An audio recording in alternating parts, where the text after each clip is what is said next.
मेरा नाम नितिन डैनियल डोंगरे है। मेरा जन्म 17/12/1960 में पूना शहर के नजदीक एक छोटा सा गांव है केड़गांव, उनके मिशन हॉस्पिटल में सुबह 4:55 में हुआ। मेरे उम्र के 23 साल तक मैं नास्तिक था। नास्तिक का मतलब होता है खुदा पे, परमेश्वर पे विश्वास न करने वाला व्यक्ति। और मेरे जीवन में बहुत अद्भुत घटना हुई जिसकी वजह से मैं परमेश्वर पे विश्वास करने लगा। यह वीडियो के पीछे यही मकसद है कि मैं आप सबको बताऊं कि मेरे जीवन में क्या हुआ, मेरे जीवन की शुरुआत कैसे हुई, मेरे माता पिता कौन थे, मेरे बहन भाई कौन थे और किस वजह से मेरे जीवन में यह बदलाव आया। तो फिर एक बार आप ये वीडियो देख रहे हैं, आपको धन्यवाद। मैं मेरे जीवन के बारे में आपके साथ में एक मेरी कहानी, मेरी जुबानी मैं कह सकता हूं, आपको मैं बताने जा रहा हूं। मैंने अपने जन्म के बारे में आपको बताया। मैं आपको बताना चाहता हूं कि मेरे जो पिताजी थे उनका नाम था डैनियल मोजेस डोंगरे। असलियत में यह नाम डोंगरे के पीछे बड़ा इतिहास है। उनका सही में नाम डोंगरे नहीं था, कोई और था, लेकिन किसी कारण की वजह से नाम डोंगरे हो गया। वो गुजरात के थे, उनकी माताजी गुजरात की थी और गुजरात में बहुत बड़ा अकाल पड़ा था और इस अकाल की वजह से वो पूना के नजदीक जो मुक्ति मिशन मैंने आपको बताया, वो मुक्ति मिशन जो एक ऑर्फनेज अनाथालय है, वहां पे उन लोग आ गए। मेरे पिताजी को दौंड में रखा गया। दौंड में एक दूसरा हॉस्टल था, जो हॉस्टल सिर्फ लड़कियों के लिए था, लड़कों के लिए था। और मेरी जो दादी थी वो हॉस्टल में, जहां पे सब बहनें रहती थी, महिलाएं रहती थी, उनके साथ में वो रहने लगी। तो सबसे पहले मैंने बताया कि मेरे पिताजी सूरत के थे। मेरे पिताजी की शादी उनके उम्र के 35वें साल में हो गई। 35वें साल में मेरी जो माँ जो थी उनका नाम था प्रमीला नारायण गायकवाड़। वो पूना की थी और हिंदू धर्म से उनका ताल्लुका था। हिंदू धर्म में पैदा हो गई, लेकिन मेरी माँ के मैंने बहुत बार पूछा कि तुम मुक्ति मिशन में कैसे आई, और उसका इतिहास जानने की मैंने कोशिश की, लेकिन मेरी माँ को कुछ भी नहीं मालूम था। पता नहीं क्या हो गया उसके जीवन में। मेरी माँ के माता पिता ने, मेरे ख्याल से वो छोटी सी बच्ची थी, कुछ तो हुआ होगा, शायद उनके माँ बाप गुजर गए होंगे, पता नहीं क्या है, उनको मुक्ति मिशन में लाके छोड़ दिया था। इसका मतलब वहां से छोटी से बड़ी वो मुक्ति मिशन में हो गई। पढ़ाई लिखाई मुक्ति मिशन हो गई। प्रभु यीशु मसीह का स्वीकार मुक्ति मिशन में उन्होंने किया।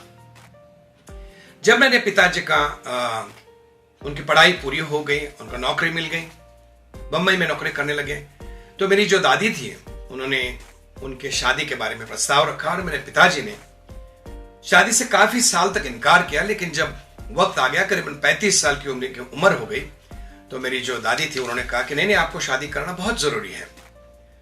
तो एक बार मेरे पिताजी जब मुक्ति मिशन में मेरी दादी को मिलने आए थे, जब उन्होंने मेरी मम्मी को देखा और उन्होंने अपने मन में एक बात ठान ली कि शादी करूंगा तो मैं इसी से करूंगा, नहीं तो मैं नहीं करूंगा। चलो, उनकी शादी हो गई, बेहतरीन शादी हो गई, और वो शादी उनकी केड़गांव गांव में चर्च में हो गई। मेरे पिताजी बंबई में काम करते थे, टीचर थे, वहां पे काम करते थे। शादी के बाद में उनके 4 बच्चे हो गए, मेरी 3 बहनें और मैं अकेला। मेरी 3 बहनें का नाम कुंदा, कल्पना और कलिका। मैं अकेला भाई, मुझे कोई भाई नहीं है, 3 बहनें हैं और हमारे जीवन की शुरुआत हो गई। मेरे पिताजी जो थे वो बहुत अनुशासन से चलने वाले पिताजी थे। उनके लिए अनुशासन सबसे महत्व की बात थी। मैं आपको बताना चाहता हूं कि मेरी जो पढ़ाई है, वो पढ़ाई बहुत अलग अलग जगह पे हुई। पहले केड़गांव में हो गई, फिर बंबई में हो गई, फिर केड़गांव में हो गई, फिर मैं बंबई चला गया, फिर मैं पूना में आ गया और मेरी 10वीं तक की पढ़ाई पूना में हो गई और उसके बाद में मैं बंबई चला गया। मैंने बीकॉम किया, इंपोर्ट एक्सपोर्ट मैनेजमेंट किया, टैक्स मैनेजमेंट किया, सब कुछ पढ़ाई वो बंबई में गई। मेरी कॉलेज की पढ़ाई बंबई में हुई। हमारा परिवार अगर देखने जाएंगे तो वो मसीह था। मेरी माता और पिता प्रभु यीशु मसीह पे विश्वास रखते थे, लेकिन हमारे परिवार में बहुत सारे झगड़े हुआ करते थे। उसका भी एक कारण है। मेरी माता और पिता जो चर्च में जाते थे बंबई में, वो चर्च में मेरे पिताजी को कुछ ठीक नहीं लगा। उन्होंने चर्च जाना छोड़ दिया। वो घर पे रहते थे और एक बार ऐसा हुआ कि एक व्यक्ति उनके घर पे आया और वो पुस्तकें बेच रहा था। मेरे पिताजी के पास में आकर उन्होंने कहा कि ये पुस्तक है, ऐसे ऐसी कीमत है। वो बार बार आते थे हमारे घर पे, तो मेरे पिताजी ने उनसे छुटकारा पाने के लिए उनसे वो पुस्तक खरीद ली। और खरीदने के बाद में उनको लगा कि अब ये व्यक्ति उनके घर पे आएगा नहीं और पूछेगा नहीं। लेकिन बहुत अजीब बात हो गई। कुछ चंद दिनों के बाद में वो व्यक्ति मेरे पिता को मिलने के लिए उनके घर पे मुंबई में आ गया और पिता को सवाल पूछा, क्या आपने जो पुस्तक ली है क्या आपने पढ़ी है? मेरे पिताजी ने कहा नहीं पढ़ी नहीं, मैं अगले हफ्ते में पढ़ लूंगा। बोला ठीक है, मैं एक हफ्ते के बाद में आता हूं। बराबर एक हफ्ते के बाद में वो व्यक्ति फिर एक बार आ गई और मुझे पिताजी को उन्होंने पूछा कि आपने पुस्तक पढ़ी है? पिताजी ने बोला कि नहीं मैंने नहीं पढ़ी, लेकिन अभी अगले हफ्ते में पढ़ लूंगा। व्यक्ति तीसरे बार घर पे आ गए। जब मेरे पिताजी को जब पूछा कि आपने पुस्तक पढ़ी है क्या, पिताजी ने कहा मैंने नहीं पढ़ी है।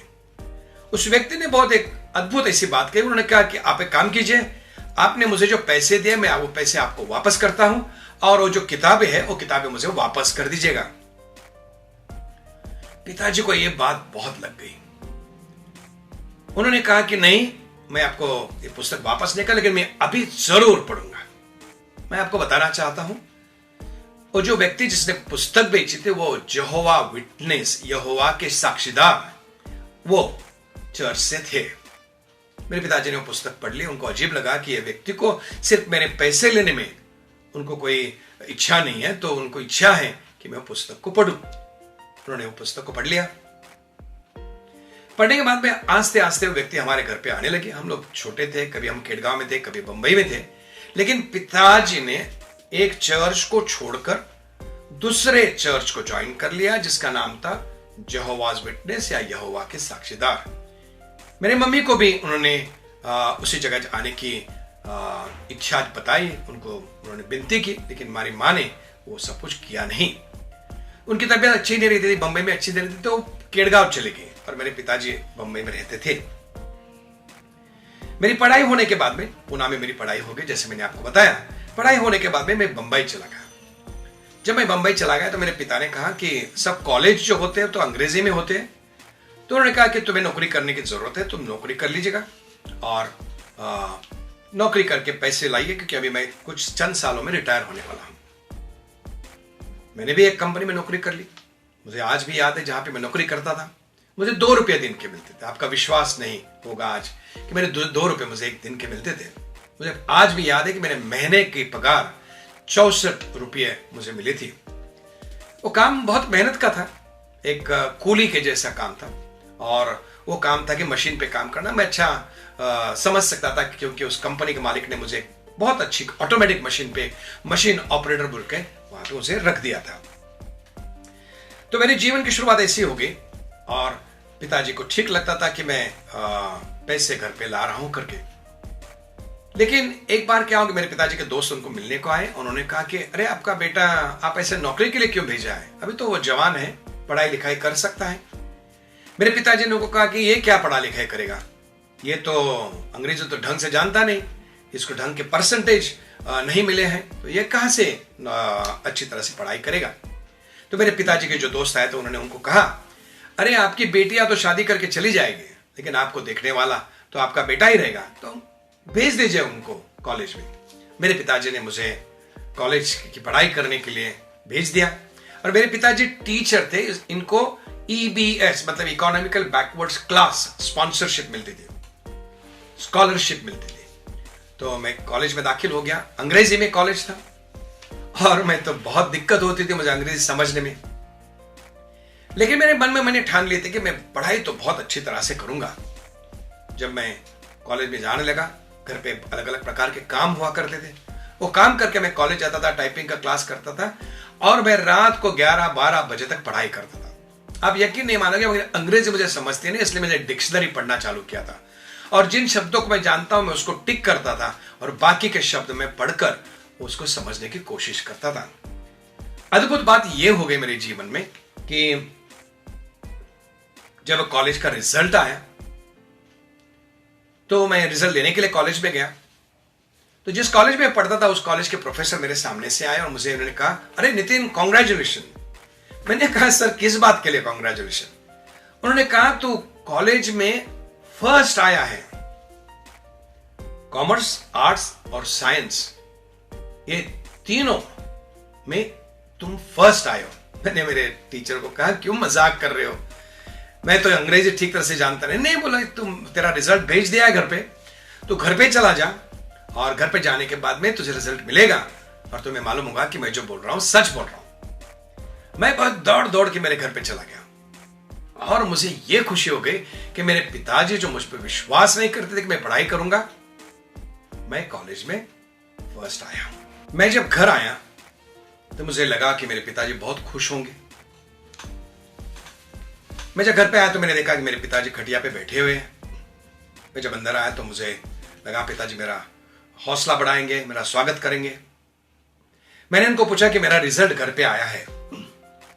पिताजी ने कहा, मुझे मालूम है। मैंने कहा कि मैं कॉलेज में फर्स्ट आया हूं। पिताजी ने मेरी तरफ देखा, चेहरे पे कोई खुशी नहीं थी। उन्होंने कहा, हाँ बराबर है, वो टीचरों का स्ट्राइक था ना 52 दिन का, जिसकी वजह से तुम्हें उन्होंने मार्क दिए होंगे। मैं आपको बताना चाहता हूं, मेरे दिल को ठेस पहुंची, इतनी बुरी तरह से मेरे दिल को वो बात लगी। मेरे पूरे जीवन में कभी मुझे उतने परसेंटेज कभी नहीं मिले। मैंने कैसे वैसे मेरी पढ़ाई पूरी कर ली। जैसे मैंने आपको बताया कि हमारे परिवार में मेरे पिताजी एक चर्च में जाते थे, मेरी माताजी थी वो दूसरे चर्च में जाती थी और हर दिन हमारे परिवार में ढेर सारे झगड़े हुआ करते थे। मेरे मन में एक विचार आया कि अगर ये मेरे माता पिता अगर मसीह हैं और इनके जीवन में अगर इतनी दिक्कतें, इतने झगड़े होते हैं, तो सच में खुदा जिंदा नहीं है और खुदा नाम की कोई चीज इस संसार में नहीं है। मेरी 3 बहनें और मैं, हम एक दूसरे से बातें करते और कहते कि ये कैसा परिवार है, इसमें कितने झगड़े होते हैं। मेरे जो पिताजी मेरी मां को कहते थे, किस प्रकार का तुम्हारा चर्च है। मेरी माता मेरे पिताजी को कहती थी, आप लोग जो है वो गलत है, गलत विश्वासी है आप। और परमेश्वर के वचन के बारे में उनका झगड़ा चलता था। इन सब चीजों को देखकर हम बच्चे परेशान हुआ करते थे। हम किसी चर्च में नहीं जाते थे, हमारे घर पे कोई आता नहीं था। मेरी माँ जिस चर्च में जाती थी, उनके एक पासवान हमारे घर पे आते थे, वो भी मेंबरशिप फीस कलेक्ट करने के लिए आते थे। जैसे वो चले जाते मैं उनका मजाक उड़ाता था। मैं कई पासवानों का मजाक उड़ाता था। मुझे मालूम है, जब मैं पुणे में पढ़ता था एक हॉस्टल में, वहां पे भी जो पासवान आते थे मैं उनको बहुत अलग अलग तरीके के सवाल पूछता था और वो मेरे से परेशान हो जाते थे। वो मुझे कहते थे, एक दिन परमेश्वर ही तुम्हें बताएगा। और मैं उनको हंसता था और मैं कहता था कि बताएगा तभी देखा जाऊंगा। इस प्रकार से मेरा जीवन जब बंबई में शुरू हो गया, मुझे मेरा दिल नहीं करता था कि मैं घर पे बैठूं। मैं कॉलेज जाता था, टाइपिंग क्लास करता था, घर पे थोड़ा बहुत खाना बनाता था, फिर कॉलेज के बाद में मैं जॉब करता था, नौकरी करता था। लेकिन मेरी जो मानसिक स्थिति है वो बुरी तरह से बिगड़ चुकी थी। मुझे बहुत तकलीफ थी, ना मैं किसी को मिलता था, ना मेरे दोस्त थे, ना कुछ था। मुझे आज भी याद है, हमारे घर पे एक टीक वुड का, सागवान का एक टेबल था और मैं बहुत भावनिक व्यक्ति था। जब भी मेरे पिताजी मुझे कुछ कहते तो मैं इस टेबल के ऊपर मेरा सर रख के मैं रोता था। मैं आपको बताना चाहता तो टेबल का जो टॉप है वो पूरा भीग जाता था और ऐसा हुआ कि आस्ते आस्ते आस्ते मेरे आंख के आंसू भी सूख गए। मैं रोता था लेकिन मेरे आंख से आंसू नहीं आते थे। हमारे घर में मां पिता के झगड़े, मेरी बहन, उसको बस हाल ही में नौकरी मिली थी, सिविल डिफेंस में वो नौकरी करती थी। उसके पहले छोटे मोटे काम उन्होंने कर लिए थे। उसकी शादी हो गई थी और शादी होने के बाद में वो अपने पति के घर पे चली गई। उसकी शादी में भी तनाव था। मेरे पिताजी जो है रिटायर हुए। रिटायर होने के बाद में उन्होंने हमें अपने बंबई के घर में छोड़ दिया और वो हमारे गांव में जहां पे हमें घर था वहां पे चले गए। मेरी दूसरी बहन को लेकर चले गए और उन्होंने मुझे कहा कि अभी एक घर को संभालना तुम्हारी जवाबदारी है। छोटा सा था मैं, 17-18 साल का था। कभी किसी परिवार को मैंने चलाया नहीं था, मैंने भी हां कह दिया। मेरी जो मां थी और मैं, हम दोनों वो घर में रहने लगे। मेरी छोटी बहन थी, वो कुछ दिन के बाद में मेरे साथ में रहने के लिए वहां पे आ गई। मुझे बहुत कम पगार था और उस कम पगार पे खर्चा चलाना बहुत मुश्किल था।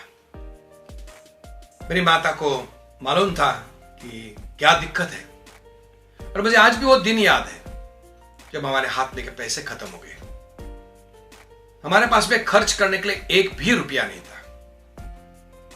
मेरी मां ने कहा कि हमारे सामने जो व्यक्ति रहती है उनके पास में जाके कुछ पैसे मांग लो, उनको कहो कि हम दे देंगे वापस। मेरे पूरे जीवन काल में मैंने किसी से पैसे नहीं मांगे थे और उनके पैसे मांगना बड़ी दिक्कत की बात थी। मैं एक स्वाभिमानी व्यक्ति हूं और मेरा स्वाभिमान टूट गया। मैंने उनसे पैसे तो मांगे, उन्होंने बहुत अच्छी तरह से पैसे दिए भी, लेकिन मुझे फिर एक बार और एक ठेस लग गई। मुझे भयंकर तरीके की मानसिक समस्या होने लगी। मुझे पता नहीं हिंदी में उसको क्या कहते हैं, लेकिन मैं अंग्रेजी में आपको बताना चाहता हूं। उसको डिप्रेशन, एक तनाव, एक दुखी, एक दर्द से भरा हुआ मेरे जीवन की शुरुआत हो गई। मैं कैसे वैसे काम पे जाता था, घर पे आता था, लेकिन मेरा दिल नहीं लगता था।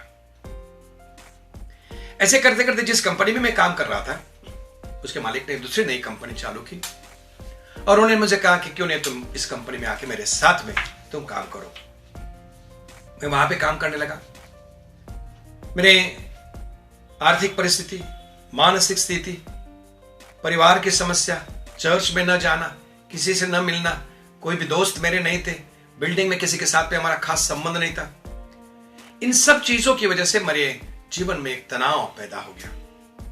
मैं काम पे जाता था, काम पे मेरे जो दोस्त थे, एक कैथलिक था, एक ब्राह्मण थे 2 जन और कोई अलग अलग जात के थे। उनके साथ में मैं परमेश्वर के बारे में कुछ बता भी नहीं सकता था और पूछ भी नहीं सकता था। बहुत दुखी जीवन की मेरी शुरुआत हो गई। दर्द भरा जीवन में जीने लगा और जब मैं देखता रहा तो मेरे मन में कई बार ऐसे विचार आए कि मैं मेरे जीवन को खत्म करूं। तो मैं अलग अलग प्रकार से सोचता था कि मैं किस प्रकार से मेरे जीवन को खत्म करूं। मैंने सोचा कि चलो जिस बिल्डिंग में मैं रहता हूं उस बिल्डिंग के ऊपर जाके वहां से मैं कूद दूं। अगर मैं कूद जाऊंगा तो मेरे सर पे अगर मैं चोट लगेगी, बड़ी ऊंची बिल्डिंग थी, तो मैं मर जाऊंगा। कि कुछ लोग मुझे मालूम है जो बिल्डिंग से वो कूदे थे और मर चुके थे और कुछ लोग मरे नहीं, उनका हाथ टूट गया, पैर टूट गया, लेकिन वो जिंदा रहे। फिर मुझे लगा कि ये प्लान कोई ठीक नहीं है। फिर मैंने सोचा कि मैं जहर खा के मर जाऊंगा, क्योंकि लोग जहर खा के मर जाते हैं। मेरे बहन को भी मैंने कहा कि अगर कहीं से मुझे साइनाइड मिलता है तो मुझे साइनाइड लाके दो, लेकिन मेरे बहन ने वो लाके नहीं दिया। फिर मुझे लगा कि नहीं, मैं अपने आप को खत्म करने के लिए मैं पंखे को लटक जाऊंगा, लेकिन हमारे घर में पंखा था ही नहीं, तो मैं लटकूंगा कहां पे। मुझे आज भी याद है। फिर मैंने एक बार सोच लिया कि अभी मैं एक काम करूंगा, मैं जाके रेलवे के पटरी के ऊपर सो जाऊंगा। रेलवे की जो गाड़ी है वो मेरे पे चली जाएगी और मैं खत्म हो जाऊंगा। मुझे आज भी याद है, मैं महालक्ष्मी स्टेशन में एक बेंच था, लास्ट बेंच था वो स्टेशन पे, मैं वहां में जाके घंटों तक मैं बैठा रहता था और सोचता था कि ये ट्रेन आएगी तो इसके सामने मैं कूद जाऊंगा और मर जाऊंगा। घंटों मैं वहां पे बैठा करता था, लेकिन मैं कभी भी वो पटरी पर जंप नहीं कर पाया, कूद नहीं पाया। मैं घर पे आता था और मेरी मुश्किलात बढ़ती गई। मेरी बहन भी अलग अलग प्रकार से मुझे समझाने की कोशिश करती थी, लेकिन मेरा मन नहीं मानता था। मुझे लगता था मैं एक बड़ा बेकार आदमी हूं, मुझे कुछ जमता नहीं, ठीक ढंग से काम नहीं होता है कंपनी में, मैं जीकर मैं करूं भी तो क्या। दूसरी बहनें तो छोटी थी, मेरे पिता के साथ में रहते तो उनसे मेरा संबंध नहीं था। बिल्ड में एक हाथ दूसरे व्यक्ति जो मुझे जानते थे उससे मैं बातें करता था। लेकिन मैं बहुत अकेलापन महसूस करता था। अकेला था मैं, पूरे संसार में अकेलापन, रोता था मैं अकेला। फिर मैंने सोचा अभी बस हो गया, अभी जीने की कोई इच्छा नहीं है। और एक दिन आया जब 1983 सितंबर 1983 में 1983 मैंने सोचा कि मैं ट्रेन से कूद जाऊंगा, लेकिन इस वक्त बाइंदर जो जगह है बंबई में, बाइंदर में एक खाड़ी है। वो खाड़ी में अगर मैं कूद जाऊंगा ट्रेन से तो मुझे तैरना आता नहीं, और कोई भी व्यक्ति अगर वहां पे आएगी तो आने के पहले मेरी मौत हो चुकी होगी। मुझे याद है वो दिन जब मैं मेरी बहन को मिलने गया, और सिविल डिफेंस में काम करती थी रीगल थिएटर के नजदीक। वहां पे जाकर मैंने उसको कहा कि ये मेरी बैग है, ये मेरा घड़ी है, ये मेरे पैसे हैं, सब कुछ मैंने उसको दे दिया। वो मुझे पूछने लगे कि तुम कहां जा रहे हो। मैंने उसको कहा ठीक है मैं थोड़ी देर में आता हूं। मैंने झूठ बोला। मैं उनके ऑफिस से निकला, मेरे पॉकेट में थोड़े बहुत पैसे थे, वो लेके मैं निकल गया। कुछ देर तक मैंने वो म्यूजियम में थोड़ा सा समय बिताया, फिर मैं चर्च गेट की तरफ चलने लगा। चर्च गेट में मैंने विरार ट्रेन का टिकट लिया, क्योंकि मालूम है भाईंदर विरार के पहले आता है। मैं ट्रेन में बैठ गया। मेरा जो मन जो था वो कुछ विचार ही नहीं कर रहा था, सिर्फ एक मेरे मन में विचार था कि मुझे ट्रेन से कूदना है और मेरे जीवन को मैंने समाप्त करना है। मुझे याद है जिस दिन मैं ये करने के लिए निकला था, मेरे घर में जो मेरे सर्टिफिकेट थे, वो सर्टिफिकेट्स मेरे बैंक अकाउंट मैंने चेक पर सही करके रख दिया, तो मैं मरने के बाद में मेरे पिताजी को कोई दिक्कत ना हो। मुझे याद है मैं ट्रेन चल रही थी और मैं राह देख रहा था कि कब वो भाईंदर स्टेशन आए। मैं इस संसार से छुटकारा पाना चाहता था। करीबन 45 मिनट के बाद में ट्रेन उसी ब्रिज पे आ गई, भाईंदर के ब्रिज पे आ गई। मैं अपनी सीट से उठकर लोकल में बीच में एक बार होता है, स्टील बार होता है, वो पकड़ के मैं फुटबोर्ड पे खड़ा रहा। ट्रेन जोर जोर से जा रही थी और मैंने फुटबोर्ड पे खड़े रह के अभी मैं कूदी मारने वाला ही था। मुझे आज भी मालूम नहीं है कि मैंने क्यों आसमान में देखा और एक चीज को कहा। मैंने कहा कि अगर कोई जिंदा परमेश्वर है तो मुझे बचाए, अगर कोई जिंदा परमेश्वर है तो मुझे बचाए। मैं आपको बताना चाहता हूं, गाड़ी उस ब्रिज के ऊपर चली गई, मैंने कूदी नहीं मारी। अंदर में जाकर आके बैठ गया तो मेरा पूरा शरीर थर थर कांप रहा था। भाईंदर के बाद में विरार स्टेशन चला गया, बाहर आया। पूरे दिन मैं विरार में घूमता रहा। आज से करीबन 30, 35, 40 साल पहले की बात है। विरार स्टेशन घूमकर मैं जब निकला वापस आने के लिए, तो मेरे मन में एक विचार आया कि मैंने कूदी क्यों नहीं मारी। कैसे वैसे मैं घर पे पहुंच गया।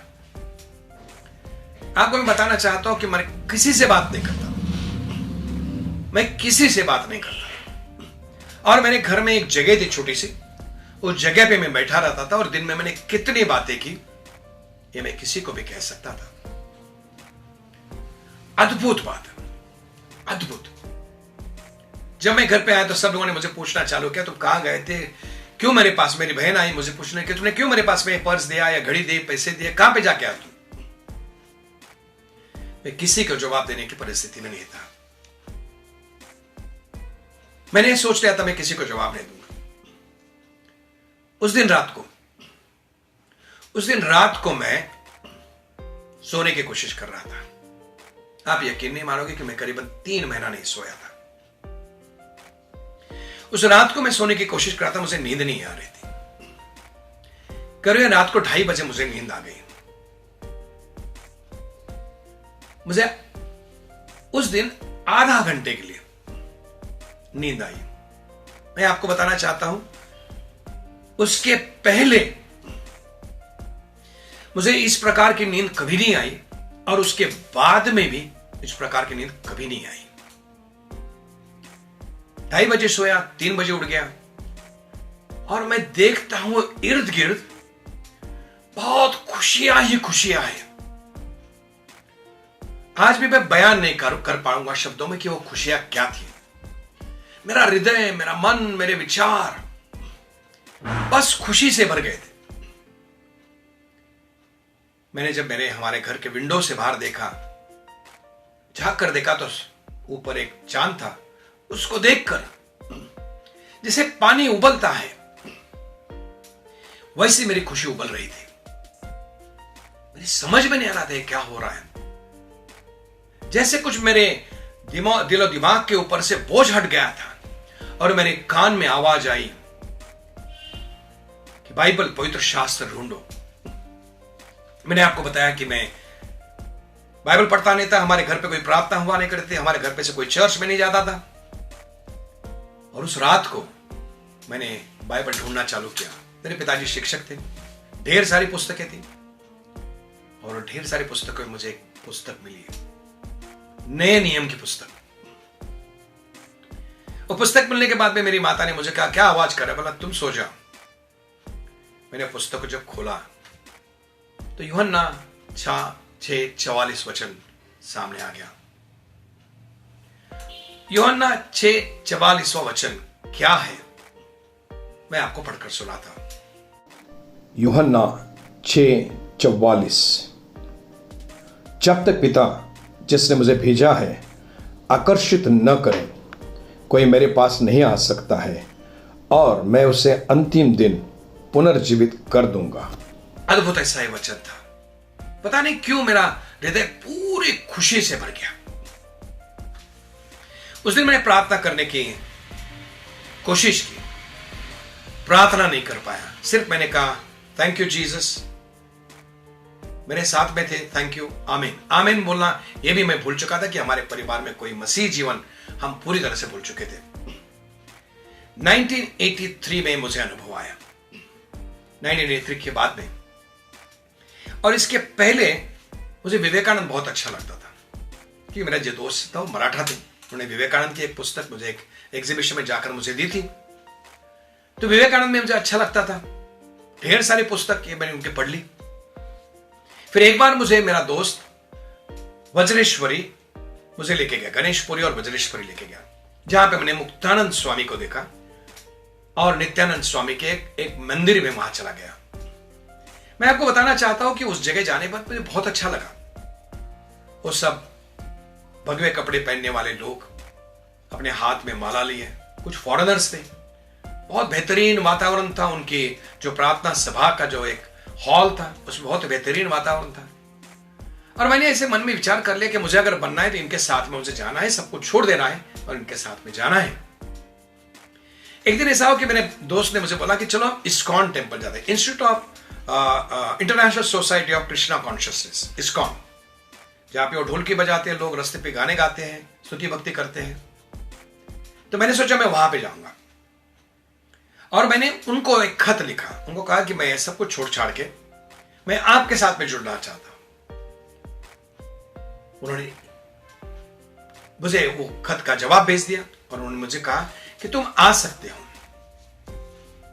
भाइयों बहनों की मेरी जो शुरुआत जो थी करीबन 79-80 से, मेरा झुकाव परमेश्वर के वचन की तरफ, पवित्र शास्त्र की तरफ था ही नहीं। मेरा जो झुकाव जो था वो पवित्र शास्त्र के विरुद्ध हिंदू धर्म के ऊपर मेरा बहुत झुकाव था। मैं योगा करता था और सोहम कहता था। मुझे याद है इन सब चीजों में मुझे शांति जितनी चाहता था वैसे मिली नहीं। 83 से लेके 85 तक मैं कंपैरेटिव स्टडी, मतलब तुलनात्मक अभ्यास में करने लगा। ये तुलनात्मक अभ्यास में इसलिए करता था, मैं जानना चाहता था कि बाइबल में और इसमें क्या फर्क है। मेरे तकिए के बाजू में बाइबल रहते थे और दूसरे बाजू में गीता रखता था। कभी रात को उड़ गया तो मैं दोनों में से एक पुस्तक पढ़ता था। आपको बताना चाहता हूं 1983 में मेरी जो हालत थी वो हालत 1985 में बदतर हो गई, बहुत खराब हो गई, बहुत तकलीफ से भरा मेरा जीवन हो गया। और 1985 में मैंने सोच लिया कि मैं मेरे जीवन को समाप्त कर दूंगा, क्योंकि मुझे फिर एक बार बहुत ज्यादा तकलीफ होने लगी। मैं जब कपड़े पहनता था मुझे लगता था कपड़ों के ऊपर मेरे कीड़े चल रहे हैं। मुझे नींद आना बंद हो गया, किसी से संबंध मेरा ठीक से नहीं हुआ करता था। और मुझे याद है 14 अगस्त 1985 को मैंने फिर एक बार ये तय कर लिया कि मेरे जीवन को समाप्त करूंगा। और इस वक्त मैंने ये कहा कि मैं घर वापस नहीं आऊंगा। और उस रात में मैं सोते वक्त एक प्रार्थना की, और मैंने ये प्रार्थना की कि खुदा, अगर सितंबर 1983 में आपने अगर मुझे मरने नहीं दिया, आप मुझे जिंदा रखा है, तो कल सवेरे किसी भी व्यक्ति को भेज देना जो मुझे सही चर्च में ले जाएगा। 15 अगस्त का दिन था, छुट्टी थी मुझे, और हमारे बिल्डिंग में रहने वाली एक व्यक्ति, रवि हेब्बाल नाम की व्यक्ति थी। 15 अगस्त 1985 में व्यक्ति हमारे घर पे आई सवेरे 8 बजे, और उन्होंने दरवाजे पर ठोका, दस्तक दी, और उन्होंने मुझे पूछा, वो मेरे घर पे कभी नहीं आया था 8 साल में। उन्होंने कहा कि तुम क्या कर रहे हो आज? मैं तो उनको बताने वाला नहीं था कि मैं आत्महत्या करने वाला। उन्होंने कहा, क्यों नहीं मेरे साथ में चर्च आते हो? मैंने बोला, चर्च में नहीं आना चाहता। तो उन्होंने एक ही बार आओ। मैंने सोचा आज मरने के बजाय मैं कल मर जाऊंगा, और मैंने उनके साथ में बॉम्बे बैप्टिस्ट चर्च कोलाबा, यहां पे मैं चला गया। जब मैं चर्च के नजदीक आया, चर्च के अंदर में पैर रखने वाला है, तो मुझे ऐसा महसूस होगा कि मैं बहुत गंदगी से भरा हुआ हूं, और अंदर बैठे हुए जो लोग हैं वो परमेश्वर के स्वर्गदूत हैं। बहुत अच्छा लगा मुझे। चर्च होने के बाद में उन्होंने कहा कि ऐसे ऐसे दिन पे, ऐसे ऐसी जगह पे उनकी एक घरेलू सभा होती है और आप जा सकते हो। तो मैंने कहा कि ठीक है। मैंने बोला चलो और 2 दिन थोड़ा मेरी खुद खुशी को हम आगे ढकल देते हैं, और मैं उस जगह पे चला गया। और मैं आपको बहुत संक्षिप्त बोलना चाहता हूं, फिर मैंने कभी मुड़ के देखा नहीं, कभी मुड़ के मैंने पीछे देखा नहीं। मेरे जीवन अधिक अच्छा, अधिक अच्छा, अधिक अच्छा, अधिक सुंदर होते गया। चर्च में अलग अलग प्रकार की जवाबदारियां मुझे दी गई। इस चर्च में जाने के बाद मुझे एक महसूस हुआ कि संबंध क्या होता है, दोस्त क्या होते हैं, आत्मिक तौर से किसी की देखभाल करना क्या होते हैं, सब कुछ मैं सीख गया। 1988 में वंदना नाम की लड़की से मेरी शादी हो गई। मैं तो शादी नहीं करना चाहता था। उम्र के 27 साल तक मैं शादी नहीं करना चाहता था। वंदना जो मध्य प्रदेश की, जिन्होंने BSc MA अच्छे से पढ़ाई लिखाई की है, उनसे मेरी शादी हो गई। 28 मई 1928 में मेरी शादी हो गई। हमें 2 बच्चे होंगे, एक लड़का एक लड़की, रूबेन और रीमा। आज की तारीख में उनकी शादी हो चुकी है। रूबेन ने विद्या नाम की लड़की से शादी किया जो आंध्रा की है। रीमा ने क्रिस्टोफर नाम के लड़के से शादी किया, वो तमिलनाडु से है। हमें एक ग्रैंड चाइल्ड है जिसका नाम अमायरा है। मेरे जीवन की एक बहुत सुंदर शुरुआत हो गई। आज की तारीख में मैं आपको बताना चाहता हूं, मैं हमेशा सोचता था कि मैं परमेश्वर की पूर्ण समय सेवा करूं, पूरे समय की। जब मैं बॉम्बे बैप्टिस्ट चर्च में था, एक दिन दोपहर को मैं घर जाने के लिए निकला तो मैं प्रेसिडेंट होटल के सामने खड़ा था, और परमेश्वर ने मुझसे बातें की कि महाराष्ट्र ठंडा है, क्या तुम जाओगे? मैंने कहा हाँ प्रभु मैं जाऊंगा। 13 साल मुझे वेट करना पड़ा, और 13 साल के बाद में जब हम यहां पे आए थे कडोली नाम की जगह पे, परमेश्वर ने हमसे बातें की, और हम सब कुछ छोड़ छाड़ के, मुंबई में सब कुछ छोड़ छाड़ के हम लोग मुंबई से मीरज आ गए। मेरी पत्नी ने गवर्नमेंट की जॉब थी छोड़ दिया। मैं YWCA में इंटरनेशनल सेंटर में मैनेजर था, सब कुछ छोड़ दिया, और हम लोग आके मीरज में बस गए।